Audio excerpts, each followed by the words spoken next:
Yes, at this stage here you should have learned something about measures of location and also something about the measures of spread. However, I couldn't find a suitable clip for calculating the standard deviation, so I decided to show this to you myself.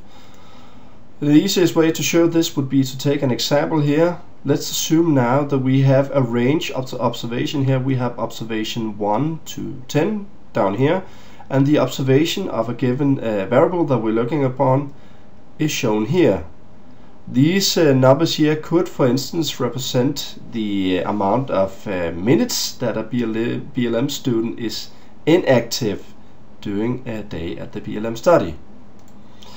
The first thing that we're going to do here is that we're going to calculate the mean.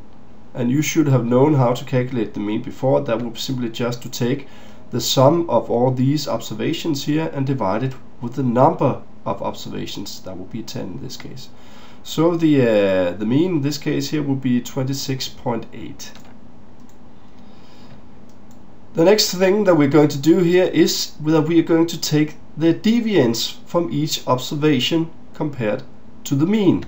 In this case here, that means how much does the 20 here deviate from the mean. And you can see in this case here we have a deviation of minus 6.8. We do the same for the second observation, basically saying how far does 35 deviate from the mean that we calculated, 26.8. And we will see that the deviation here is 8.2. We do the same procedure with all the observations down here, and you can see we find a lot of different variations from the mean. The next thing that we do here is that we take all these individual deviations that we have observed here and we square them. That means that we take minus 6.8 lifted up in the power of 2. That means minus 6.8 multiplied with minus 6.8, and the result will be 46.24. We do the same here for the second observation. That would be 8.2. That was the deviation here, and we square it, saying 8.2 multiplied with 8.2, which gives us 67.24. And the same is done all the way down here for all 10 observations here. And finally, once we have all these numbers here, we sum them up. So the sum of all these observations, all these 10 observations, the squared deviance, that would mean the sum of all these numbers here in this column here, gives us 647.60.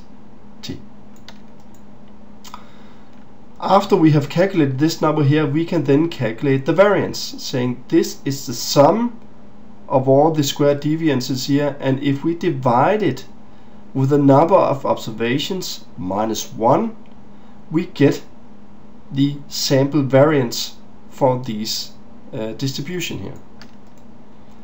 Once we have calculated the variance of 71.96 here, if we take the square root of this variance up here, that means the square root of 71.96, we end up with the standard deviation of our sample here. In this case here, the standard deviation will be 8.48.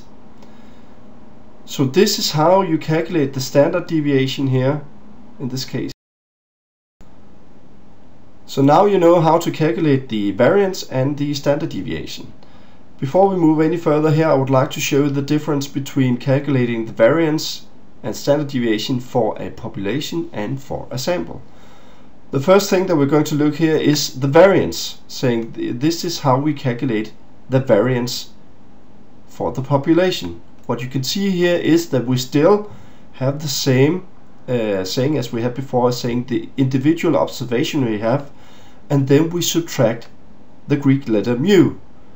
And as you will no doubt know at this stage here, the Greek letter mu signalizes the mean for the population. So the mu is an expression for the population mean. Once we have the specific deviance from the individual observation and the mean of the population here, we square it as we did before in order to get the squared deviation. Once we have done this for the first observation, we do it for the second observation again, third observation, and so on, and then we sum it all up. once we have summed all up the squared deviation here, we divide with the number of observations. Once we have done so, we will end up with the population variance, which is denoted as sigma in the power of 2. Once we have the variance here, we can then go up and calculate the standard deviation, which is basically just to take the square root of the variance. So once we have calculated the variance down here, we simply just take the square root in order to end up with sigma, which is the standard deviation for the population. The way to calculate the standard deviation and variance for a sample is somewhat of the same as we did with the population here, although there's a small difference. First of all, we notice that we are not operating with Greek letters anymore as we did before here. Now we are using the small letter s, and also down here the small letter s. Also notice that instead of operating with mu, that would be the true mean for the entire population here, we are now operating with x bar, which is the average or the mean for the sample. The same down here, that would be x bar. Basically the way of doing so is basically still the same, saying that we sum all the squared deviations of each observation from the observed mean from the sample here, and then once we have summed them all up, equivalent to the 647.60 from the previous slide here, we would divide them with the number of observations minus 1. And the reason why we subtract 1 here is because that we are working with a sample. That means that since we have determined the mean value here of the sample here, we have lost what is referred to as 1 degree of freedom. So be sure that when you calculate the standard deviation or the variance, the standard deviation or the variance for a sample here, be sure that you always subtract 1 when dividing at the end. Finally here, saying that if we have the mean of a sample here and we also have the standard deviation calculated here, we can then say something qualified about how many observations lies within an interval between the mean and also the standard deviation.